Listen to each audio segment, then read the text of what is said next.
পরিবর্তনের হাওয়া লেগেছে বাংলাদেশের ফুটবলে। যে ফুটবল নিয়ে একসময় মানুষের মধ্যে আগ্রহ ছিল না, সেই ফুটবল এখন সবার মুখে মুখে। এক হামজা চৌধুরীর আগমনে বদলে দিয়েছে সবকিছু। এর আগে প্রবাস থেকে নারী টানে দেশে ফেরা জামাল ভুঁইয়া হয়ে উঠেছেন বাংলাদেশের ফুটবলের পোস্টার বয়। এরপর ফিনল্যান্ড থেকে আসা তারিক গাজী নিজেকে প্রতিষ্ঠিত করেছেন। তাদের দেখানো পথে হেঁটে কাদেম শাহ এখন জাতীয় দলে। তাছাড়া ইতালির চতুর্থ স্তরে খেলা ফামিদুল ইসলাম প্রথমবারের মতো ডাক পেয়েছেন জাতীয় দলে। তবে সবচেয়ে বড় খবর হলো হামজা চৌধুরীর মতো তারকাকে পেয়েছে বাংলাদেশ দল। আর তার অন্তর্ভুক্তি অন্যান্য প্রবাসীদেরও আগ্রহী করেছে বাংলাদেশ জাতীয় দলে অংশগ্রহণ করার জন্য। তাই তো আর মাস তিনেক পরেই বাংলাদেশের ট্রায়াল দিতে আসছেন 14 জন প্রবাসী ফুটবলার।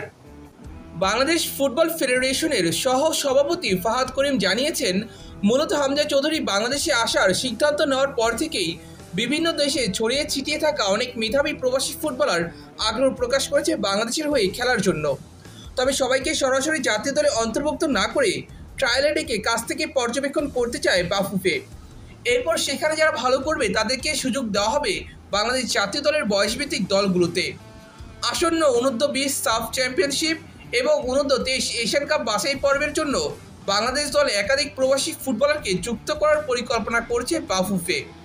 আগামী জুনে প্রায় 14 জন প্রবাসীকে নিয়ে আয়োজন করা হবে ট্রায়ালের, এমনটা জানালেন সহ সভাপতি ফাহাদ করিম। মাধ্যমে আমাদের অনেক এক্সপ্যাট বাংলাদেশি অরিজিন ফুটবলার যারা আছে, যারা এর আগে হয়তো ইন্টারেস্ট দেখায় নাই, তারা কিন্তু এখন বাংলাদেশের জন্য খেলার জন্য দে আর ইন্টারেস্টেড। তারা আপনি জেনে খুশি হবেন, জুন মাসে আমি নিজে এটা অর্গানাইজ করছি। প্রায় 14 এক্সপ্যাট বাংলাদেশি অরিজিন প্লেয়াররা আসছেন বাংলাদেশের ট্রায়ালের জন্য, 14 জন ইনশাল্লাহ এই জুন মাসে। আচ্ছা। এবং ইতিমধ্যে আপনি জানেন Fahmidul is already in our squad.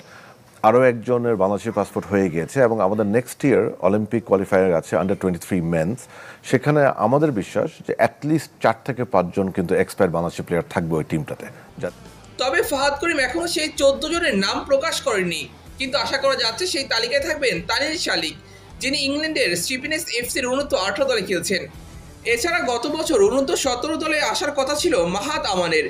এই ডিফেন্ডার ওয়েস্টার্ন ইউনাইটেড এফসির অনূর্ধ্ব-18 দলে খেলছেন আরহাম ইসলামের সঙ্গে। পাসপোর্টজনিত সমস্যায় সে এবার আসতে না পারলেও এবার ট্রায়ালে দেখা যেতে পারে তাকে। অন্যদিকে যুক্তরাষ্ট্রের MLS নেক্সট লিগে খেলা দুই ভাই রোনাল্ড সুলিভান এবং ডেকল্যান সুলিভানের সম্ভাবনা রয়েছে বাংলাদেশের হয়ে খেলার। তাদের মতো প্রতিভাবান দুজন ফুটবলার যুক্ত হলে সেটা হবে দারুণ ব্যাপার।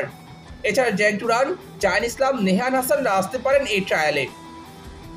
তবে জুন মাসে ট্রায়াল হওয়ায় কিছুটা হলেও বিপদে পড়বে ফুটবলাররা, কারণ জুনের সময় বাংলাদেশের আবহাওয়া থাকে অসহনীয় গরম। অন্যদিকে ট্রায়ালে আসা ফুটবলাররা বেড়ে উঠেছেন তুলনামূলক ঠান্ডা পরিবেশে। তাই জুনের পরিবর্তে সম্ভব হলে আগস্ট বা সেপ্টেম্বরে এটি আয়োজন করা উচিত। অন্যদিকে শুধু পুরুষ দল নয়, নারী দলও যুক্ত হতে পারে প্রবাসীরা, এমনটা জানালেন ফাহাদ করিম।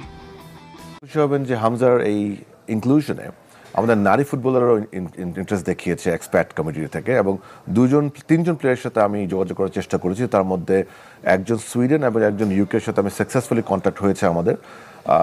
একজন এই বছর শেষে আসার প্ল্যান করছে এবং আরেকজন হয়তো বা আপনারা দেখবেন আমাদের সাফ আন্ডার-20 কিংবা সাফ আন্ডার-17 স্কোয়াডে খেলবে।